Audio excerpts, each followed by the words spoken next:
Could 100 gorillas defeat a T.rex? This is not the question the internet has been asking for the past 2 months, but it's the one that I want to answer. So here we go.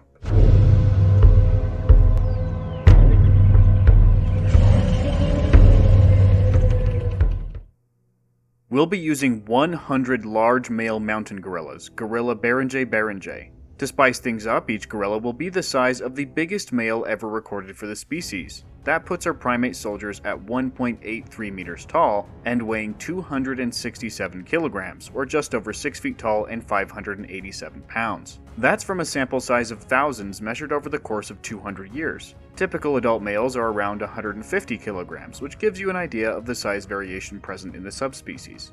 Gorillas are famed for their strength. When young, they're capable climbers, although they spend most of their time on the ground, and are herbivorous foragers that build nests of vegetation to sleep in. They'll occasionally eat insects, but chiefly focus on leaves and fruit. Their formidable canines may look as though they belong to a predator, but are great for piercing fruits as well as self-defense. Biting is the chief weapon when two rival silverbacks fight, although they typically engage in complex showboating beforehand to avoid physical confrontation if possible. Despite their strong bodies and sledgehammer fists, gorillas don't ever really use their hands for serious mortal combat. They will punch or slap one another, a behavior which has been observed in captivity, but those blows don't do much damage and seem more for display or maneuvering. When they really want to kill or injure their opponent, teeth are always the way to go. They have been seen in the wild in groups of mixed males and females attacking lone males, although we aren't certain as to why. This does give us a hint as to how effective guerrilla team tactics are. Even when their victim is severely outnumbered, the group often comes away with serious injuries. Working as a team does not actually imply good teamwork, which may cause some issues when their giant reptilian opponent enters the picture. How do gorillas handle predators in the wild? A 2012 study compiled all the reports in scientific literature of predation on various gorilla species. It seems that leopards are the only somewhat consistent natural predators of adult gorillas and have marked up quite a few kills. Even failed leopard hunts will permanently maim silverbacks and cause their troop to lose confidence in their leadership. Gorilla troops greatly prefer to leave the area if a leopard is detected, demonstrating how significant of a threat the big cats are despite only being half the mass of a fully grown gorilla. We also need to point out how, although wild gorillas use tools for things like measuring water depth with sticks and stabilizing themselves while grabbing aquatic plants during foraging events, they have never been seen using tools in self-defense. Gorillas aren't martial artists. Just because an animal is smart does not mean it's trained on how to use specific items in a combat context. Humans don't automatically know how to fight well and require intensive training to build any real skill. Gorillas aren't any different, so they'll be approaching this battle with their teeth as their primary weapon. Let's take a look at their opponent, Tyrannosaurus rex, the tyrant lizard king. Now remember, this isn't an exact comparison. We've observed and measured thousands of adult mountain gorillas over the years, and we have a couple dozen adult T-rexes at most, with only a handful confirmed to be fully grown.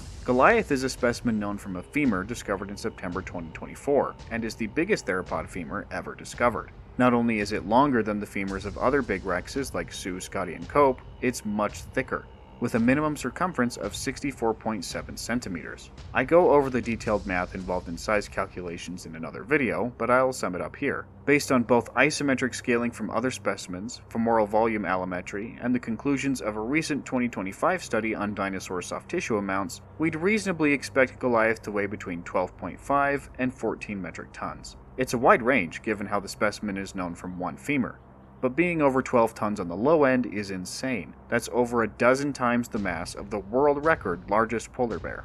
It's also half the mass of all the gorillas combined, but put into the shape of a reptilian apex predator adapted to hunting mobile biological tanks. While there's no question that the smaller, flexible gorillas are more agile, Tyrannosaurus had a deceptively high turning ability for its size, according to a 2019 biomechanical study. And a 2024 study indicated it was actually pretty fast when it came to power walking. But even more important than the prehistoric dragon's incredible size are its jaws. Skull size and proportions vary considerably in big theropods, so we don't know exactly how big Goliath's skull would have been relative to other large rex specimens. It seems likely, however, that it would have been at least comparable to the skull of Sioux, which measures 1.5 meters long and weighs 272 kilograms by itself. That's not including any of the muscle and other tissue that would have been present in life, which would perhaps add another gorilla's worth of mass. An important question here is how useful the T-Rex's jaws will be. A 2015 study found that T-Rex's optimal gape, or the angle at which it could exert the greatest force, was 28 degrees, fairly narrow. However, its jaws are so large that even with such a small gape, it could still easily crunch a gorilla's skull like a tomato. It's also important to mention that its maximum gape was calculated in the same paper as being 63.5 degrees, wide enough to fit most of a gorilla in a single bite. And as its mouth closes further, its effective bite force will only increase. Speaking of bite force, Sakamoto 2022 calculated that a much smaller T-Rex specimen, Stan, had a bite force at the front of the jaws of 25,000 newtons, with a rear bite force of 48,000 newtons. Just at the front of the jaw, that's equivalent force to getting hit by a 3.6-ton pickup truck going 15 miles an hour, but concentrated onto the tip of a crushing railroad spike tooth. Goliath's anterior bite force would be somewhat higher, likely in the 30 to 40,000 newton range. Not that it would need to be any higher in order to turn any unfortunate gorilla caught in its jaws into a red pulp. T-Rex's physical durability is something out of a monster movie. T-Rex specimens are known to have survived and healed from incredible injuries, like having holes bitten through their jaws, broken ribs, severe muscular avulsions of the arm, broken neck vertebrae, amputated tails, and bites on the brain case. They fought one another frequently, so were used to life-or-death combat on a regular basis. That's not even counting when they had to hunt giant ceratopsians with death murder spikes, or elephant-sized hadrosaurs that traveled in herds of hundreds. They lived life on extreme difficulty, because they had to in order to earn the spot of apex predator in formations like Hell Creek. Now that you have a crash course on both gorilla and Tyrannosaurus behavior and stats, let's lay down the ground rules for the fight. The first is the realistic matchup. We take our featureless Colosseum-style arena, plop 100 silverbacks into it, and then let Goliath loose to wreak havoc. There's no supernatural granting of intelligence, no external motivators, and no controlled behavior. The second is the Berserk matchup. In this scenario, both sides are bloodlusted, and have the simple directive of killing their opponent as quickly and brutally as possible. In both cases, a winner is declared when the other side is either dead or otherwise incapacitated. The realistic matchup is up first. We see 100 silverback mountain gorillas milling about the arena, displaying aggressively to one another in an attempt to secure their own confidence when faced with this strange place. Some scuffles break out, mainly consisting of slaps and haphazard punches. Many gorillas are simply wondering where their troops are at and when they can go home, and others are searching for vegetation so they can start their 4-hour snack break. The gates open and death walks through. Goliath is teleported from the Cretaceous into the arena with an empty stomach, but doesn't immediately go on a rampage. He sees the little mammals on the ground in front of him and takes in their scent, confused at how they smell differently and seem bigger than the ones he's used to. He lets out an experimental rumble, deep and loud enough to be felt in the earth itself, and the gorillas break into a panic. A single leopard is enough to cause a whole troop of gorillas to pack up shop, and what they'd essentially view as a giant crocodile is far worse. Gorillas start biting and shoving each other aside to try to escape the walls of the Colosseum, shrieking in existential panic.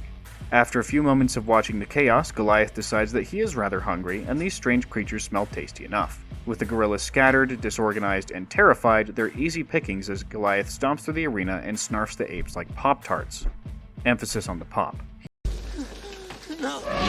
He eats his fill within a few minutes and leaves the survivors until he's digested, then repeats the process. So that didn't go so well for the apes. Their relative lack of combat skills and the natural aggression and standoffishness that silverbacks experience towards one another ended up being their downfall when faced with an animal they had no response to. But would things look different if the gorillas had the prime directive of killing the giant reptile? In the Berserk scenario, the gorillas are plopped into the arena with their thoughts consumed by their enemy. They still wander around, but don't focus on fighting each other to establish dominance. And when Goliath enters through the big doors, he's ready for all the smoke. Rather than taking a minute to figure out what the hairy critters are, he launches straight into combat as they charge at him in turn. It's a chaotic, disorganized mess of teeth, fur, scales, and muscle. The gorillas wail on the T-Rex's tree trunk legs with their fists, to little effect. They open their jaws to sink their canines into its scaly flesh, only to be pulverized as the Tyrannosaur brushes them aside and crushes them underfoot. Some get glancing bites in, but their target is simply too big to effectively bite. Take the 100 men versus one gorilla, and then make the gorilla weigh 4 metric tons.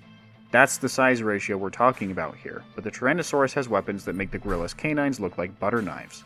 It also has an advantage that we didn't discuss earlier: stamina.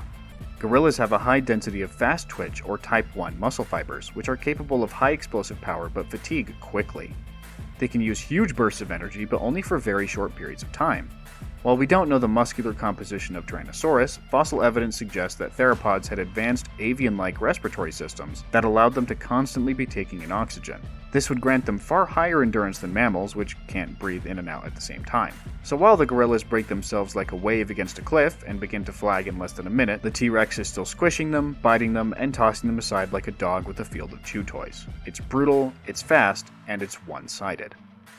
So there you have it, an opinion nobody really asked for, but one that kept itching the back of my brain until I made this video.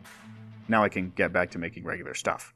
I'm excited for theropods in Cenozoic South America, and the script is coming together nicely. I'm making sure to put a lot of effort and thought into it, so I hope to see you there when it releases. In the meantime, you can join the Raptor tier membership to gain loyalty badges and shoutouts, and if you join the Mega Theropod tier, you can see videos early. I'm the Vividen, and I'll see you next time.